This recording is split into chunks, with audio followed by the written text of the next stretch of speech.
Hello दोस्तों, सुनो कहानी चैनल में आपका फिर से स्वागत है। दोस्तों, मैं आज लेकर आई हूँ डॉक्टर सरोजनी कुलश्रेष्ठ जी द्वारा लिखित कहानी अप्रत्याशित। लेकिन कहानी शुरू करने से पहले मेरी आप सभी से एक रिक्वेस्ट है, जिन्होंने भी अभी तक चैनल को सब्सक्राइब नहीं किया है वो सब्सक्राइब कर लें और वीडियो को जितना हो सके उतना अपने फ्रेंड्स और रिलेटिव्स के साथ ज़रूर शेयर करें। और आपको ये कहानी कैसी लगी कमेंट करके ज़रूर बताएं। तो चलिए सुनते हैं आज की कहानी अप्रत्याशित। मनीषा ने पत्र लिखकर लिफाफे में बंद करने से पहले अपने पति को दिखाया। वे अखबार पढ़ रहे थे।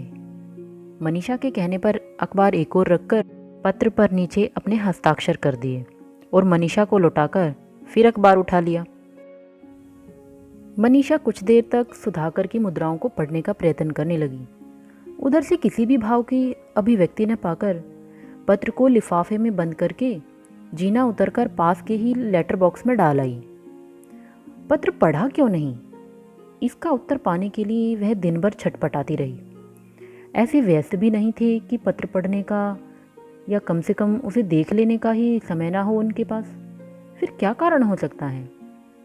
बहन तो इन्हीं की है, मेरी तो ननंद है। उसने सोचा रात को जरूर पूछूंगी यह बात। क्यों जी, तुमने मेरा लिखा पत्र क्यों नहीं पढ़ा? सुधाकर बिस्तर पर आराम से लेट गए थे। तभी मनीषा ने यह प्रश्न उछाल दिया।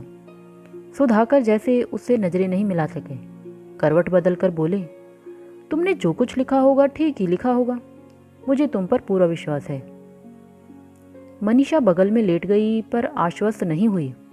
वह सोचने लगी, सविता इनकी सगी बहन है, उसकी जीवन मरण का प्रश्न आ उपस्थित हुआ है, फिर भी इन्हें सर्दी गर्मी कुछ भी नहीं। कैसे भाई हैं ये?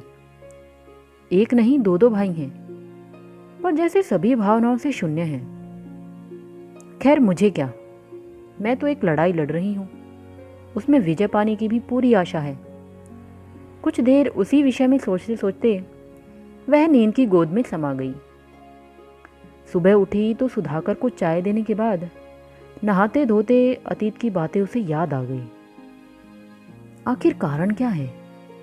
डरते हैं कि इनके पिताजी इन्हें इस बात पर बुरा भला कह देंगे तो सुन ले, आखिर पुण्य का काम है। कोई ऐसी वैसी बात तो नहीं है ना? इनकी बहन की पूरी जिंदगी का सवाल है। जब वह इस घर में आई थी इनकी एक बहन की शादी हो चुकी थी। मुझ नई बहू को पड़ोसियों ने और रिश्तेदारों ने उस विवाह की बात बताई थी। उन्होंने कहा था कि तुम्हारी बड़ी ननंद पढ़ने के समय से ही अपने सहपाठी से ही प्रेम करने लगी थी। दोनों के बीच में कई पत्रों का आदान प्रदान भी हुआ था, परंतु पिता ने उसकी सगाई एक इंजीनियर से कर दी थी। उसके प्रेमी ने इंजीनियर साहब से प्रार्थना भी की कि वे यह रिश्ता तोड़ दें, क्योंकि वह उस लड़की से प्रेम करता है और विवाह भी करना चाहता है। प्रमाण स्वरूप उसने लड़की के एक तो पत्र भी दिखाए। गहन विचार करने के बाद वे रिश्ता तोड़ने को राजी हो गए। उन्होंने लिखकर भी भेज दिया था। इस पर लड़की के पिता पर क्या प्रतिक्रिया हुई जानती हो बहू? नहीं, मैं कैसे जान सकती हूँ, मैं तब यहाँ थी ही कहाँ। बूढ़े बाप ने अर्थात तुम्हारे ससुर ने उसका विवाह उस प्रेमी से न करके 50 बरस के व्यवसायी से कर दिया था। उसी दिन उसी मुहूर्त में रोती बिलखती तुम्हारी पढ़ी लिखी सुंदर ननंद अपने ससुराल चली गई। माँ ने अर्थात मेरी सास ने कोई विरोध नहीं किया? विरोध? अरे अपनी माँ होती तो किसी हालत में नहीं होने देती, पर तुम तो जानती हो कि तुम्हारी सास उसकी और तुम्हारे पति की सौतेली माँ है। सौतेली माँ भले ही हो, पर वे एक औरत भी तो हैं, इस परिवार की महत्वपूर्ण इकाई तो है। उन्हें विरोध करना चाहिए था। उस समय की लड़की बेचारी गाय की तरह होती थी, जिधर हाँक दिया उधर चली गई। अपनी हम उम्र ननंद की दुर्गति कथा सुनकर मनीषा ने आ भर ली और तय किया कि इस घर में अब कोई ऐसी बात नहीं होगी। उस समय वह नहीं थी, कोई विरोध करने वाला भी नहीं था। अब तो वह आ गई है और अब ऐसा कुछ नहीं हो सकता। छोटी बहन के साथ भी वही होने वाला है। पता नहीं कब मेरे ससुर ने यह रिश्ता तय कर दिया। मुझसे पूछना तो दूर, अरे मुझे सूचना भी नहीं दी। वह तो अब जब मायके से आई हूँ तब पता चला है। मैं इसको रोकूंगी, हर हाल में रोकूंगी। सविता का जीवन नष्ट नहीं होने दूंगी। इनको क्या बूढ़े और दूजिया ही मिलते हैं? आखिर लड़की में क्या कमी है? मनीषा की बात सुनकर पड़ोसिन काकी बहुत प्रसन्न हुई। तुम ही संभालोगी बहू इस बिगड़े घर को। आशीर्वाद देकर वे अपने घर चली गई। अब मनीषा ने नए वर की खोज शुरू की। उसने स्वयं जाकर बात की और एक प्रोफेसर के साथ रिश्ता तय कर दिया। ससुर को तो वह समझा नहीं सकती थी, इसलिए वह पत्र लिखना आवश्यक हो गया था। पतिदेव तो हमेशा बिजी होने का ढोंग रचते रहते थे। उन्हें पत्र लिखने का अवकाश तो था ही नहीं, पत्र पढ़ने में भी उदासीन रहे। जैसे कह रहे हों, को नरप होए हमें कहानी। एक वह है जो मन में इस बेमेल विवाह के विरोध में मोमबत्ती की तरह जलती रहती है।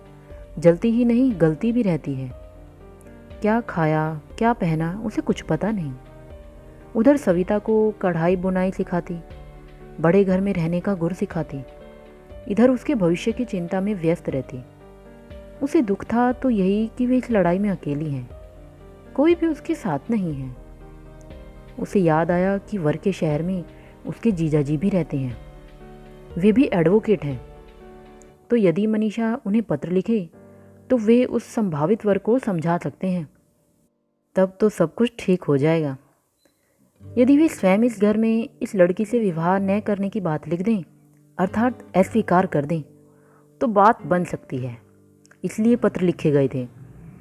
औरतों की बात कहकर लोग बात को गंभीरता से नहीं लेते, इसलिए सुधाकर के हस्ताक्षर जरूरी थे। पर हुआ उसका उल्टा ही। जीजाजी अपने थे, उन पर मनीषा के पिता का प्यार भी बहुत था, परंतु उन्होंने साली की अस्मिता की चिंता न करके साथ ही धर्म निभाया। उचित और अनुचित का अंतर न कर सके। वह वर उसी कचहरी में एडवोकेट था। शायद इसलिए या किस लिए यह मनीषा आज तक नहीं जान पाई। जीजा जी ने धोखा दे दिया। मनीषा का लिखा हुआ सुधाकर का हस्ताक्षर पत्र भी उन्हें दिखा दिया। फिर क्या गुफ्तगू हुई पता नहीं कि वर तो इसी घर में सविता से ही विवाह करेगा, ऐसा ठान कर बैठ गया। सविता को सौतेली माँ ने समझा दिया। पता नहीं क्या कहकर समझाया होगा, तो वह भी बदल गई।